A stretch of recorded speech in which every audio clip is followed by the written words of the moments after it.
In this week's mailbag with Tony Pauline, lots of questions, lots of rumors, lots of news. Is Najee Harris the consensus RB1? How about the cornerback class? Rondale Moore, the wide receiver who's climbing up draft boards, people staying back in college, so much more here on this week's Tony Pauline's mailbag.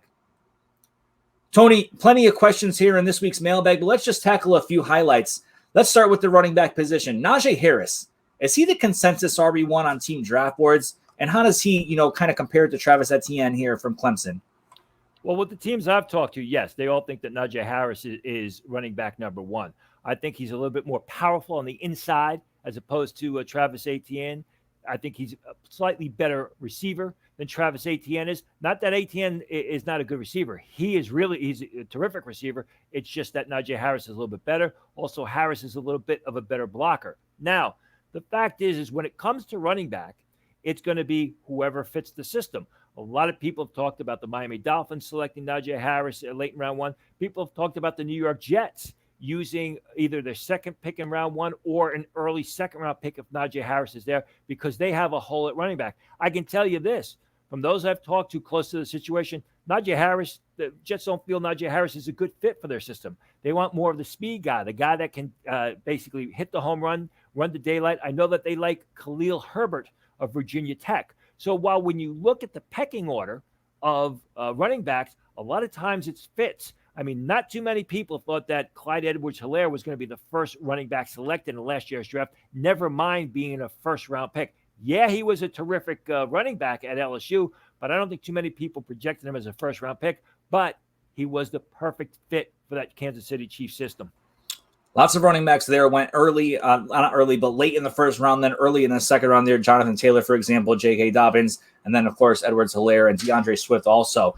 And here this year, you have Etienne, you have Najee Harris, and we'll kind of see how that all shakes out. Let's stay on the offensive side of the ball. Rondale Moore getting a lot of buzz, or a little bit of buzz over the past few days. Some clips of him in the gym, him just kind of bursting out of his shoes there. After Jamar Chase, after Devontae Smith, Jamar Chase, your wide receiver one on your draft board. Is Rondale Moore a guy to watch even over the likes of Jalen Waddle? In my opinion, yes. I mean, he's a much more natural receiver. He's been more productive. Like Waddle, he had a portion of his career interrupted by injuries. I believe he only played 4. He had a sensational freshman season. A lot of people may remember he almost single-handedly beat Ohio State when Ohio State was one of the top teams in the nation on a Saturday night. Played 4 games as a sophomore, had his sophomore season cut short by injury, struggled to come back on the field. But the thing about it is this. Jalen Waddle's a terrific receiver. He's a sensational return specialist, but he's part of the piece. He's part of the pie at Alabama. Rondale Moore was the show in Purdue. He was the guy that everyone knew was getting the ball, and they couldn't stop it. And when you look at Rondale Moore, he's a little bit short, which is going to knock him off of some draft boards. But compared to Jalen Waddle, he's much more natural catching the ball. He is an explosive. He's got as good speed, the ability to hit the home run as Jalen Waddle. What I like about Rondale Moore compared to all the other receivers is when you watch him catch the ball, that first 3 to 5 yards after the reception, he's incredibly explosive. I've never seen anything like it. And the fact is he's able to get the step on defenders and then take it large distances. If you watch the film last year, excuse me, the thing with they tailored their offense because they didn't have a good passing quarterback.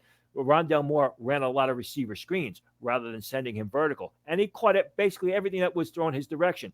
He's not the biggest guy in the world. Sometimes he finishes plays by running out of bounds, which is not what I like a lot. But if you watch him, I mean, he's catching 7, 8, 9, sometimes 10 catches a game, and everyone knows he's getting the ball, so he's got to save his body. I love Rondale Moore. I think he's being ridiculously underrated.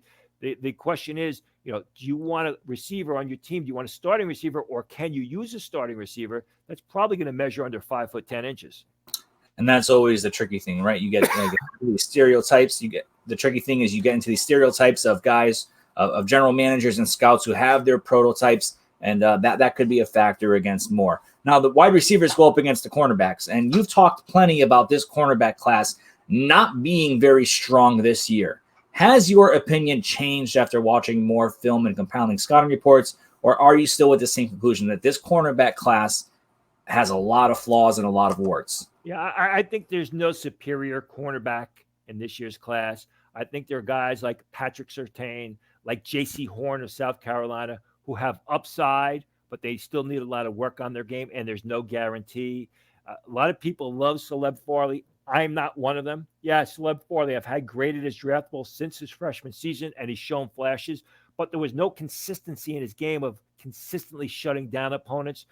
So I think when I look at this, you've got a lot of number 2 cornerbacks rather than a standout number 1 cornerback. And even with that, you've got issues with guys like Patrick Surtain, who's probably going to be the first cornerback selected, but he struggles making plays with his back to the ball. I mentioned Caleb Farley, the inconsistency. Same thing with J.C. Horn. If J.C. Horn played every game of his college career, or at least every game in 2020, the way he played against Auburn, which was phenomenal, he'd be far and away the first pick of the draft, and he'd probably be an early first-round pick. But he hasn't shown that consistency, hasn't shown that completeness in his game, which I think is the motto for this year's cornerback class. Farley is a fan favorite. We've seen him going very high in our mock draft simulator database and everything else. And you can take part in our mock draft simulator at profootballnetwork.com/mock draft. But we've seen a lot of people jumping on him early, and we'll kind of see how this cornerback class shakes out. Let's shift to someone who's not entering the NFL draft, Carson Strong. He decided to return to school. In your mailbag, Tony, you said you thought this was a good decision. Expand on that a bit for us. Yeah, well, let's go back. I mean, no one was talking about Carson Strong over the summer, and I predicted right then and there, I think he could be the next first-round quarterback to come from the Mountain West Conference, who's given us Josh Allen recently and Jordan Love. He's a supreme arm talent. He's got excellent size. He can make all the passes. I've never seen a guy gets the ball downfield as far as he does with speed. Now, that said, he's very undeveloped in his game. Part of the problem is the Nevada offense. They play a pistol offense. They do a lot of things that are unnecessary. If you watch that first game of the year against Wyoming, they've got the ball first and goal on the 2-yard line, and they ran 4 direct snaps to the running back, didn't get in the end zone. They had a 28-point lead, in the game, excuse me, and they had to struggle to hold on because they do all these fancy things rather than just centering the offense around their best player, Carson Strong. I think he needs a little work on his timing. I think he needs a little work on his pass placement. I think he's got huge upside potential, but I think had he entered this year's draft, he's probably a second-day pick, and then the learning curve is so steep, not just because of the competition, but because of what he's going to have to do with his reads and learning the offense. The conditioning curve is steep. Plus, we're still in a COVID situation. So a guy like that, you don't know if there's going to be rookie mini camps. You don't know if there's going to be regular mini camps. I absolutely think Carson Strong made the best decision. I have him graded as a first-round pick moving forward. He's got a great amount of upside. I'm not going to say he's a top 10 pick just yet. I do think he's got that potential, though. I was going to ask you about that. I'm glad you beat me to the punch there. Tony, there's your highlights from this week's mailbag. If you have a question for Tony, you can hit us up on Twitter at PFN365. Use the hashtag AskTony, and it may be included in future mailbags, of course, every single week on ProFootballNetwork.com. Visit us there. You can find this week's mailbag and, of course, future mailbags as well as we head into the peak of NFL draft season.